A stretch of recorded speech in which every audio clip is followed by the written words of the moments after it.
Hello, good evening, and welcome back. Good news! UK schools to close from Friday. And you might be thinking, well, why is that good news though? I mean, the children need to go at school to be taught.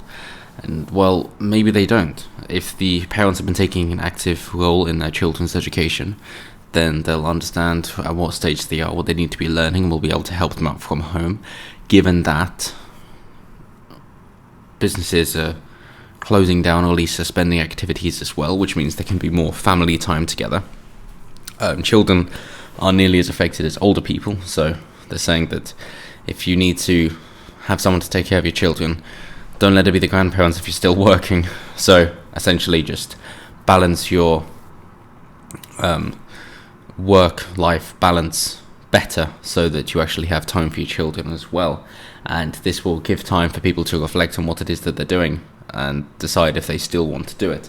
And it is especially true at this point, and not just when people get their annual holidays, for two reasons. One is because it's done at the same time, and so people can talk with their friends and family and think, what I'm doing, actually what I want to be doing. But also because they're not in a holiday mindset. It's all come up rather sudden, and therefore people are still thinking in their productive work way. And so when they then don't have anything that they're being told to do, they will think of what it is that they want to do and what it is that they are doing. So the same goes for all of us, that when I have time off from work, if I do, then it'll be down to, is this something that I want to keep doing? Is this something that I can keep doing? What else can I be doing? And there are opportunities like this that come up every once in a while, and it's really down to you to seize the opportunity in order to make the most of it.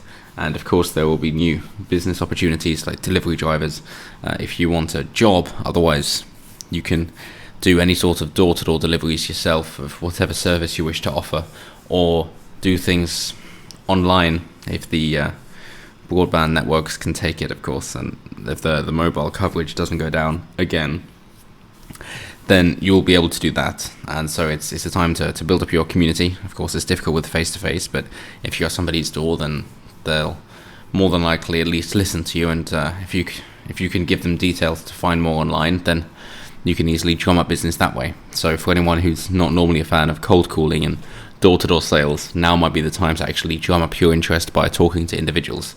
And if you live in a block of flats, then start your own bakery, start making food that you can go around and deliver to people because they don't want to go out or they can't go out, whatever it might be, and then you can make some money that way.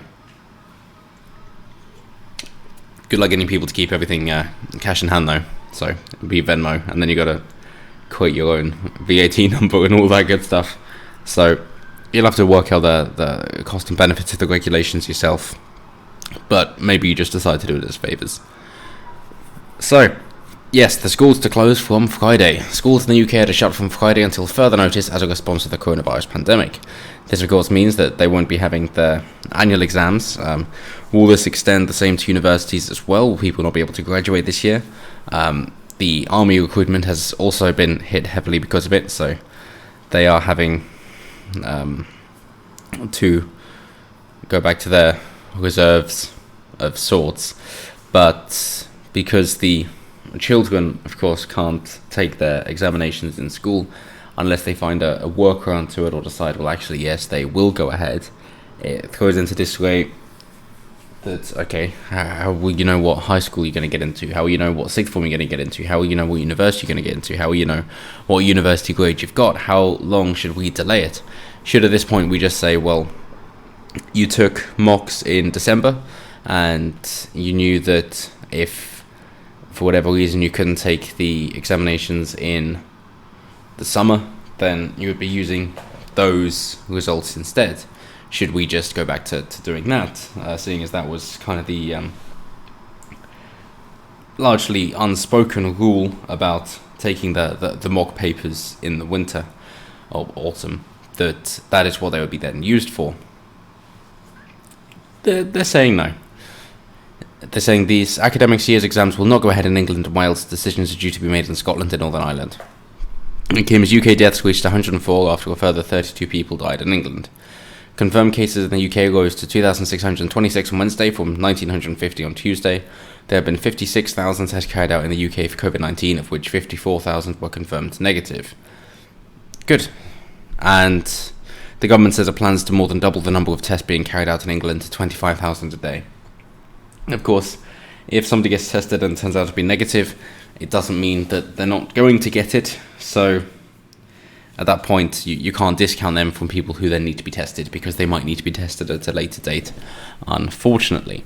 Good news, though, is that Northern Ireland are doing quite well to combat the pandemic, similarly to how Japan seems to be on the cusp of a cure, because China could give us a bit of a head start, as if they had several months of research ready to go before we even knew that the coronavirus existed, which just plays into the conspiracy that they created it in their own labs themselves and it wasn't naturally occurring.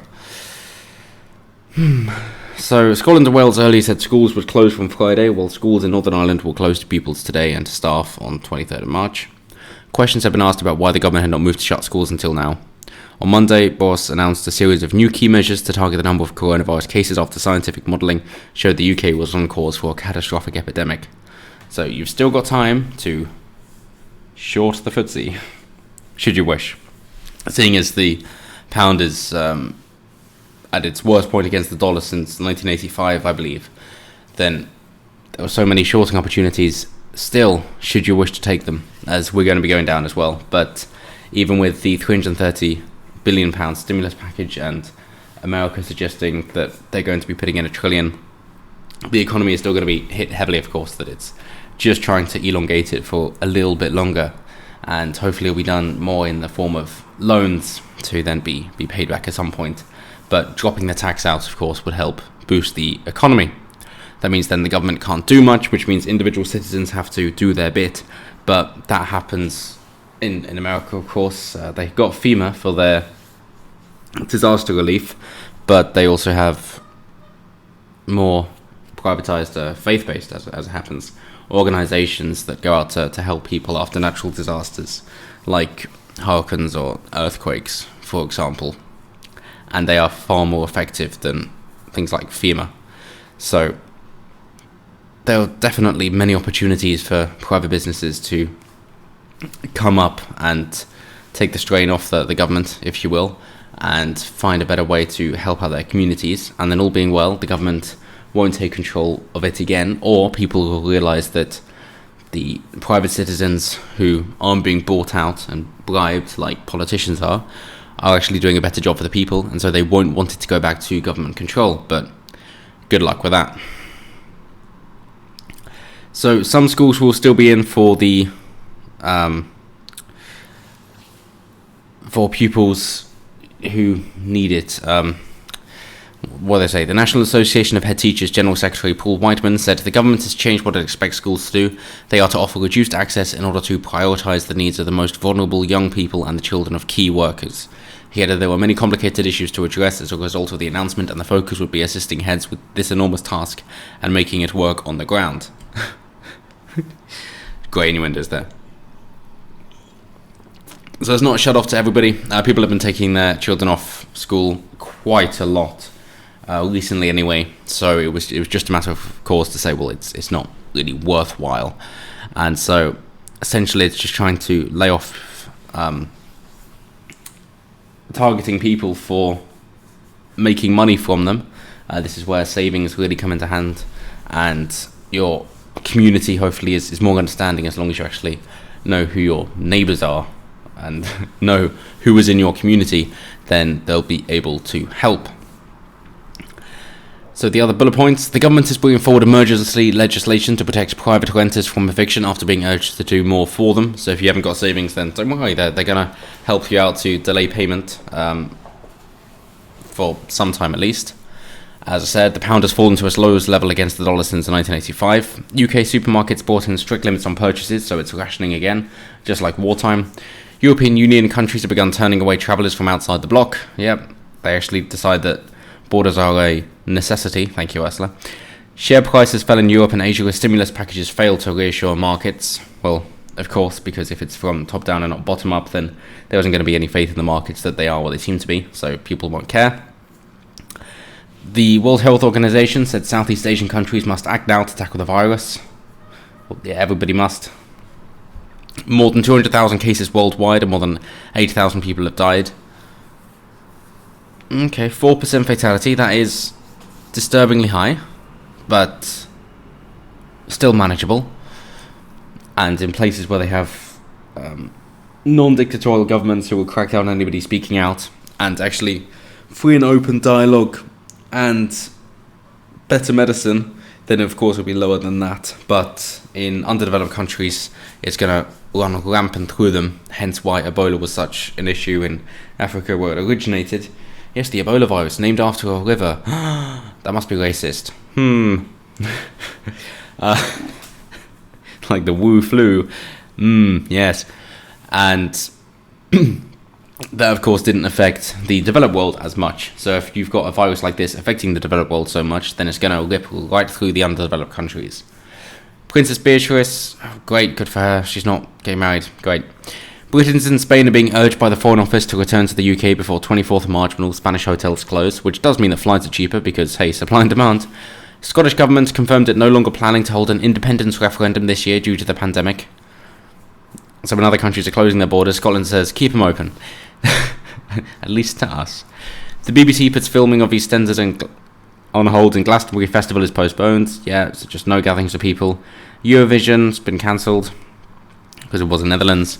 Professor Neil Ferguson has been advising the UK government on its response to the outbreak and was in Downing Street early this week, tweeted he was self-isolating after developing coronavirus symptoms. Brilliant, but of course if you don't have it, you're just in for 14 days. Then you come out, you catch it from somebody else, and then you have to self-isolate again. Enjoy. So basically just be healthy. Good job. And then, if you want, everybody who's gone through it and recovered, get them to quarantine together and get on with their lives. Form a new post-COVID-19 community. Good stuff.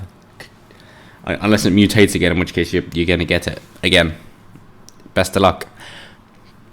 And an inmate at Her Majesty's Prison Manchester becomes the first prisoner to test positive for coronavirus and is currently in hospital. Ministry of Justice says 13 prisoners and 4 staff members are in isolation as a precaution.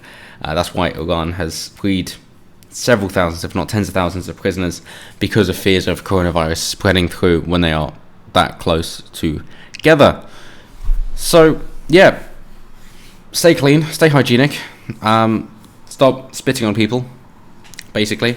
Actually shower and wash, which I know might be cultural imperialism because that isn't adhered to so much by some cultures, but hey, if they don't want to be hygienic, then it just comes down to survival of the fittest. And hey, all cultures weren't created equal. So until next time, stay safe, enjoy nature, enjoy your self-isolation, enjoy whatever it is that you're going to do in your time off work, either forced or otherwise. Think about where you are in life, what you want to do, and how best to get there. Use this time productively. Make a plan, a 1-week plan, a 2-week plan for what you're going to do when you don't have work obligations. Make it something that you'll be proud of. And until next time, have a good one.